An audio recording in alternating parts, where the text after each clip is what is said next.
Oh, sorry for the interruption, guys. Now I can go to the bank, put some money in there. That was a car that I wasn't going to fix anyway. I was hoping to, but don't have the time or the money anymore to be doing some of that stuff. I got my truck, I got my wife's car, and that's really all I need. Get that out of the way.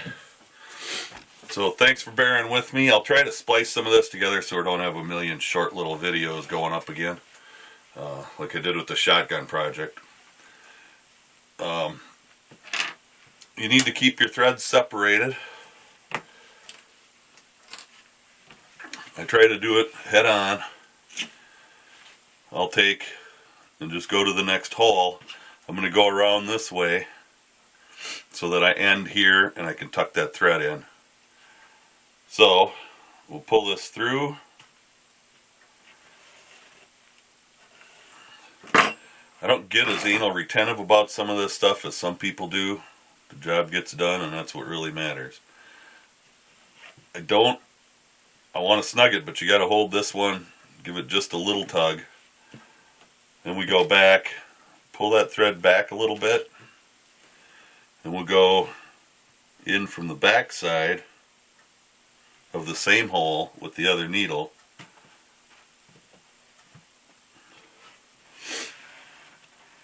And pull it through. And now just give it a little tug. You don't want it super tight. You just want to give it a little tug. When I'm doing it, I always start, I go with my first thread through the hole, I go from the same side all the time. So I'll start on the inside again.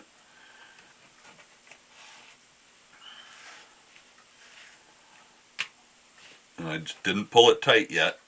I just kind of give it a little bit of a tug. And go back through the same hole again with the other needle. Pull it through, give it that little teeny tug again, and then I'll give it a good firm tug. Not super tug. You don't have to put on your Hulk strength here. Just a little good tug. And I'll go again from the inside again. And we'll pull her through.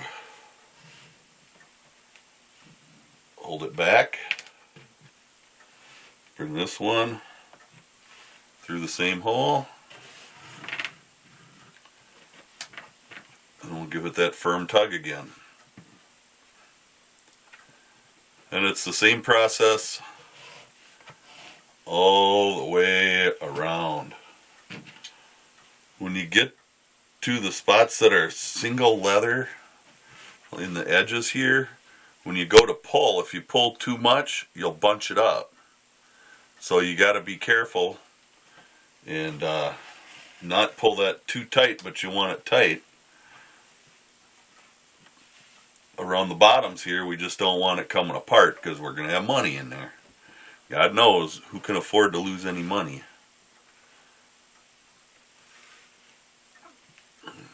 Same thing again. Back through the same hole.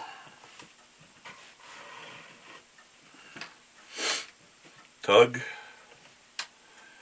And once you get going on this and you get used to doing it, you can get cooking pretty good.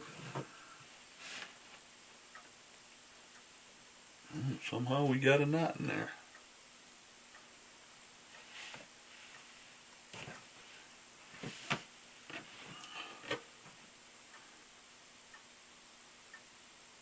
Well, we're going to want to get that out.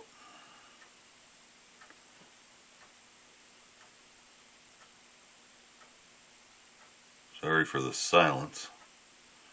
Shouldn't even be doing this on camera, but I got so many short little clips here. I just don't want to bug you guys with too many of them.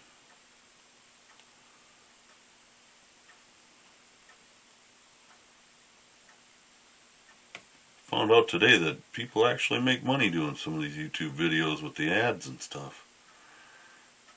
At some point I'll probably start doing that, but I'm going to avoid it, I think, for a little while anyway. Not that money is a bad thing, and it would help me to keep content going because I'd be able to buy stuff. Be able to show you some new projects and that kind of thing. What are we doing here? Thank God for bifocals. I'll tell you what.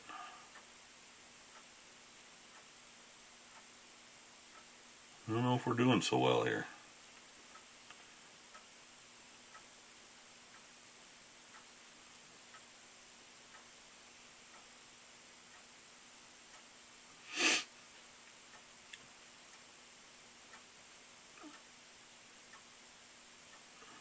Because you know, if I don't get it out, that knot is going to wind up in the most conspicuous place.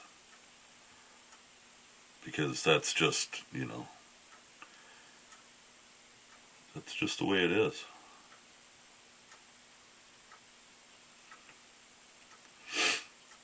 The bitch is, when you get there, we're just going to have to pull that good and tight and leave it alone, because we'll just have to deal with it. Hope it doesn't wind up in too conspicuous a spot. And we'll just continue on. Sorry for wasting your time. Another tug.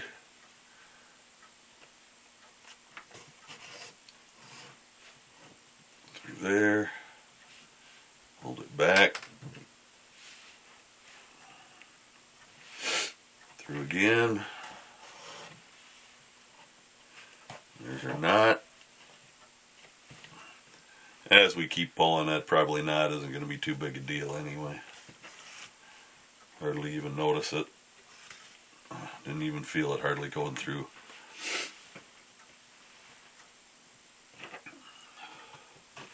So, you get the idea. I'll probably just go ahead and finish this off camera. When I go through to finish, when I knot it, I'll stick my needle in the hole and go about halfway through. So I'm just going through one piece of leather instead of two, and run my needle back out, and I'll do the same from the other side, and then pull it tight and tie a knot in it and pull it down. And I'll usually try to use a square knot so that it stays good and tight, especially against this waxed thread doesn't come apart too easy.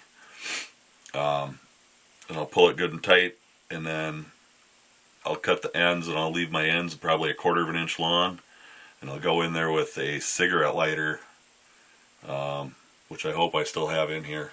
I don't know. And then I'll melt the ends, just so that I can melt the ends. And I take this little wooden dowel for the most part. It's got I think it's a cuticle tool, but you know, fix your fingernails. I don't know. I don't do my fingernails. And I'll once I light them, I'll smush them in there good. You'll never even know they're there. You'll never see them. So that's how I'll finish it. But it's going to take me a little while to get this stitched up. And I kind of said I would show you some of my other work. So, grab my keys.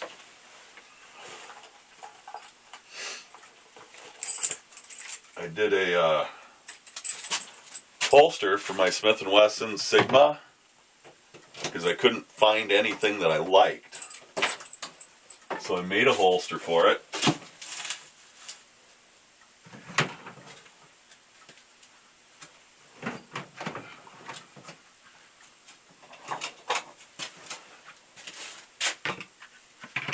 And a magazine carrier.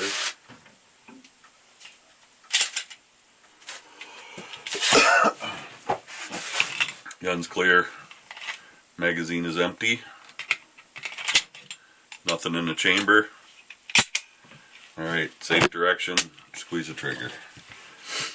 So here's the holster that I made. I don't know how much you can tell. It's not perfect. I used white leather. Again, just the thickest stuff I could find in a bag of Tandy or scraps from Hobby Lobby. I did the same type of saddle stitch all the way around it, and this is far from perfect, but the way it hangs on my belt is outside the waistband holster. It hangs outside my belt really nice. The gun fits in there beautifully. Good retention.